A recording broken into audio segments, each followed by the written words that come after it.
하늘에 나는 새도 주 손길 돌보시네.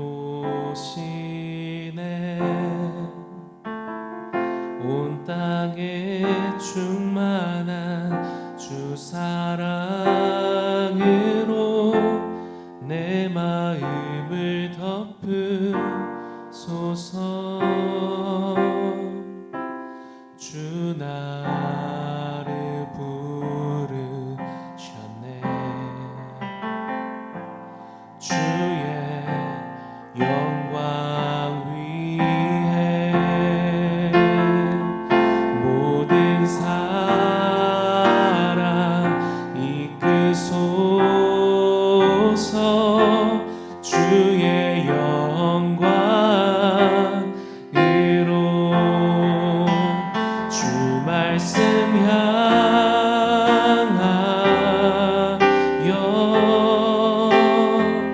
달려가리라.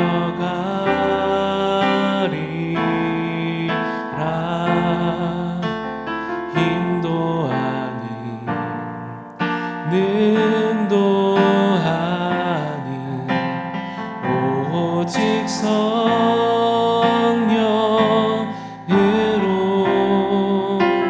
주 얼굴 향하여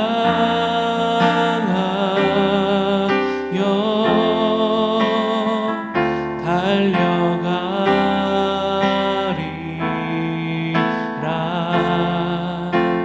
오 주의 영광 안에 살게 하소서.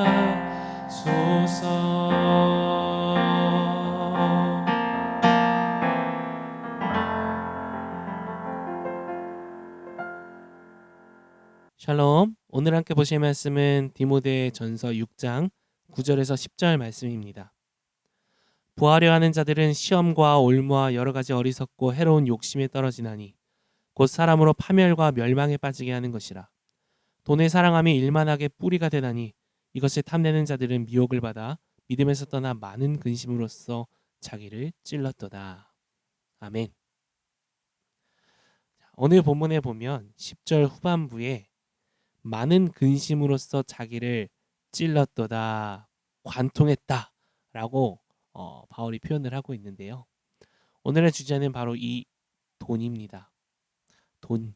참 이 사람을 울게도 만들고 웃게도 만들고 미치게도 만들고, 오늘 본문의 말처럼 사방에서 자기를 찌르는 칼처럼 우리를 그렇게 괴롭게 만들기도 하는 것이 이 돈인 것 같습니다.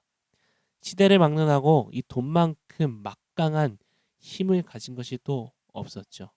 성경에도 구약 신약을 통틀어서 이 돈, 부유한 만큼 이 우리의 믿음을 흔들리게 만드는 강력한 대적도 없었던 것 같습니다. 오늘 에베소 교회도 마찬가지였습니다. 에베소는 아주 부유한 도시였습니다. 로마의 대표적인 상업 항구 도시이기도 했고, 또 아르테미스 신전을 중심으로 엄청난 규모의 이 종교 사업도 이루어지고 있었기 때문에 이 성도들도 많은 돈을 가지고 있었을 것으로 추측합니다.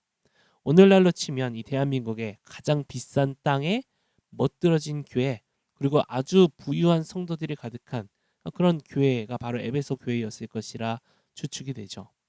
자, 그런데 우리는 이 돈에 대한 균형 잡힌 성경적인 관점을 잘 가져야 합니다.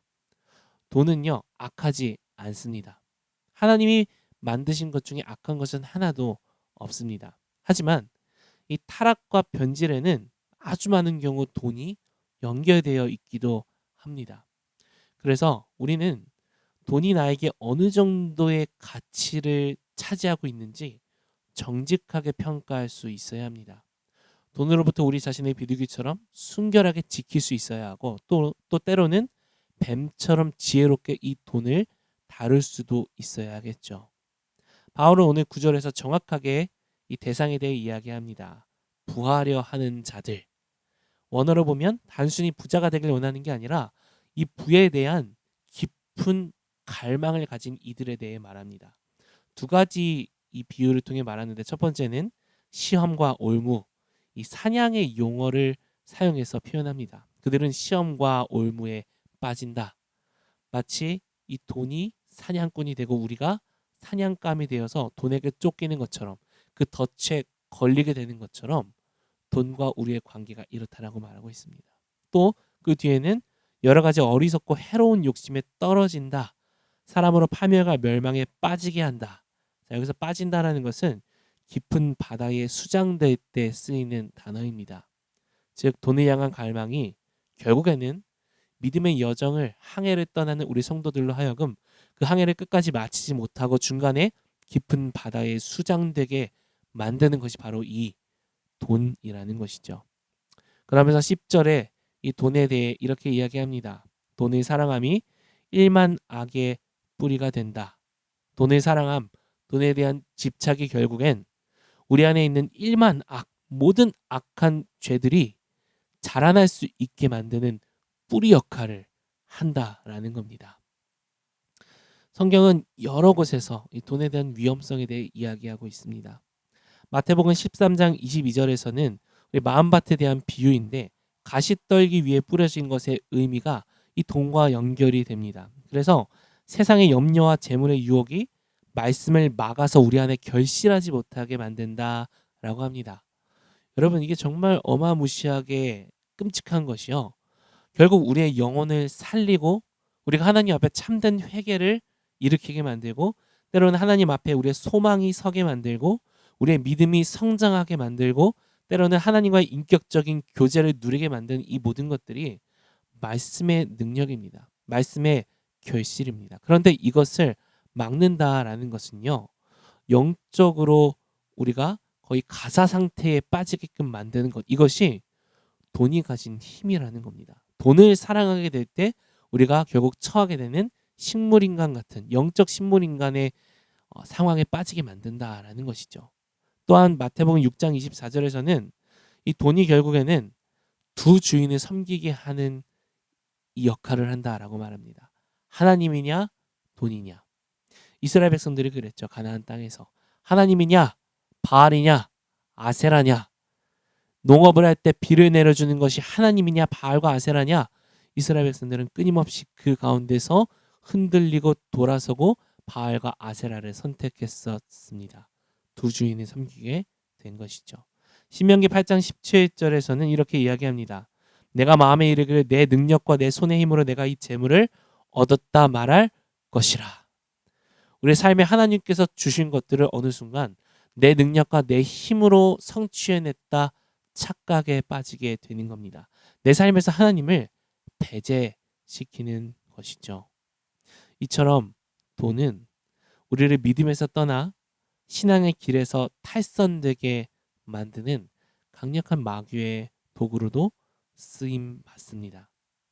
그래서 결국엔 많은 근심으로써 우리가 자신을 찌르게 되면서 하나님 앞에 주어진 사명의 길, 하나님께 영광을 올려드리는 하나님 나라를 경험하는 그 삶이 아니라 세상에 찌들어서 예수 믿지 않는 사람들과 별반 다를 바 없는 걱정과 염려에 빠져서 어떻게 하면 돈 더 벌까? 돈을 잃으면 어쩌지?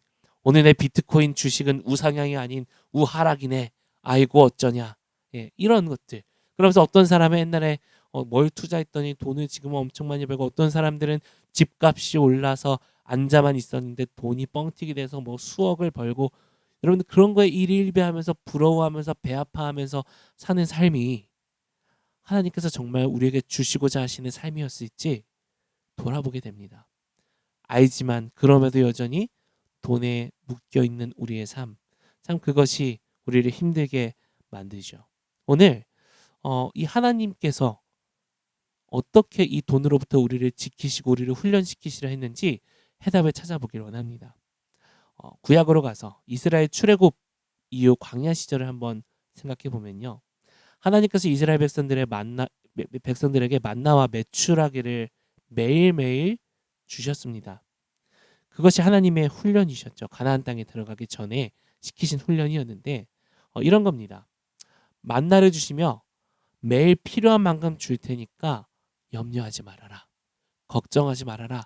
저장해 두지 말아라. 말씀하셨습니다. 그리고 안식일은 나 쉬면서 나와 교제하는 것에 시간을 보내고 일하지 마라. 더 거두지 마라. 전날 2배로 내려줄게. 근데 이스라엘 백성들은요. 하나님을 신뢰하지 못해서 안식일에 일하지 않고 쉼을 누리라는 명령을 듣지 못하고 안식일에도 더 일을 하려고 했고요. 또 하나님 주신 만나를 저장해 두려 했습니다. 저장해 둔 만나 어떻게 됐을까요? 벌레가 생겨서 썩어서 고약한 냄새가 진동을 하게 됐습니다. 이 모습들을 통해서 하나님은 오늘날 우리에게 말씀하시는 겁니다. 돈에 대한 문제는 단순히 돈의 유혹 그것에만 있는 것이 아니라 우리가 하나님을 얼마나 신뢰하는지가 이 승패가 달려 있다라는 겁니다. 하나님을 정말 신뢰한다면요. 돈에 대해서 우리가 일일비하지 않게 되는 것이고 우리가 하나님을 신뢰하지 못하게 될 때 그 신뢰의 자리에 돈이 들어와 주인 행세를 하게 된다라는 겁니다. 예수님은 주기도문에서도 말씀하십니다. 오늘날 우리에게 일용할 양식을 주시옵고 마태는 이 양식을 주시는 것에 대해서 하루하루 하나님 하루하루 필요한 것을 주십시오 라는 것의 시제를 통해서 강조를 했고요. 누가복음에서 누가는 하나님 지속적으로 날마다 하나님께서 우리에게 양식을 주실 것을 믿습니다. 오늘 주신 것 내일도 주실 거고 내 평생의 나를 채워주실 것을 믿습니다. 이것을 강조합니다. 시제를 통해. 즉 우리가 하나님을 신뢰하며 구하는 것은요. 하나님 날마다 하루하루 내가 하나님을 의지합니다. 주님을 의지하오니 필요한 만큼 주님께서 채워주십시오. 그리고 하나님 내 평생토록 주님께서 나를 살리시고 먹이시는 분이심을 믿습니다. 하나님 하늘의 나는 새도 주님께서 먹이시고 들풀조차 주님께서 다 보호하시는데 하물며 자신의 아들을 희생시키시고 값을 주고 사신 주님의 자녀는 어떻겠습니까? 주님 제가 주님을 신뢰하게 하여 주십시오. 우리는 그것에 집중해야 합니다. 오늘날은 만나가 없습니다. 하지만 계속 먹어야만 했던 만나 대신 하나님께서는 영원한 생명의 떡이신 예수님을 우리에게 보내주셨습니다. 그분은 하나님의 말씀이십니다. 말씀이시고 그 말씀이 우리에게 주어지신 것이죠. 그럼 우리는 매일 무엇으로 살아가야 할까요?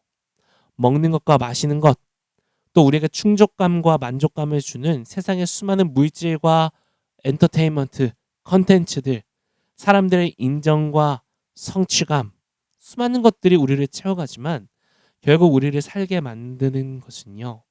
예수 그리스도 살아있는 떡, 생명의 말씀임을 기억해야 합니다. 그러니 오늘 우리는 점검해 보면 좋겠습니다.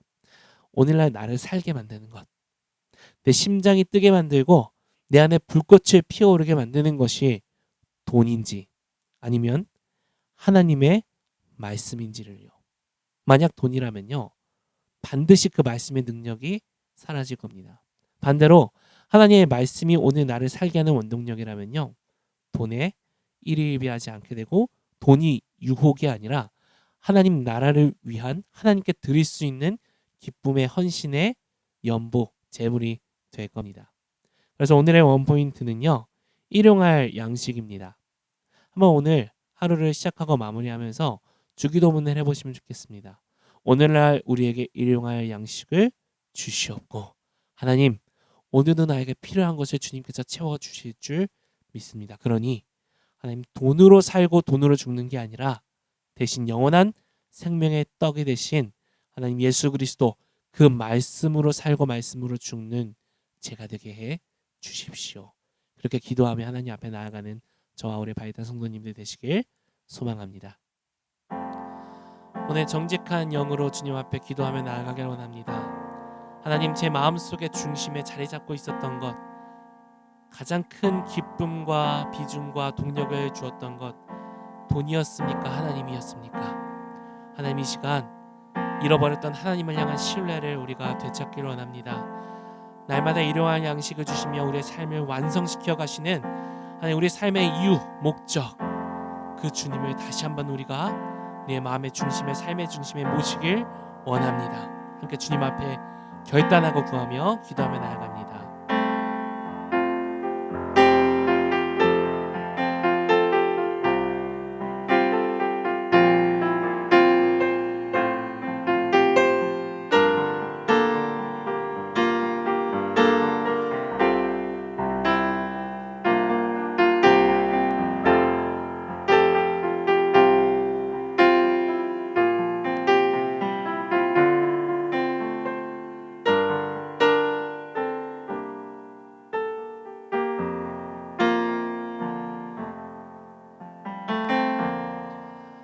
하나님,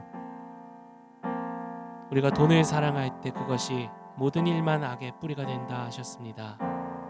돈을 사랑함 대신 우리를 먼저 사랑하셨던 그 하나님을, 하나님 우리의 사랑의 온전한 대상으로 여기고 그 주님께 우리의 삶을 맡겨드리는 그러한 놀라운 회개와 결단의 역사가 우리 가운데 있게 하여 주시옵소서. 그렇게 역사하실 주님께 감사드리며 예수 그리스도의 이름으로 기도합니다.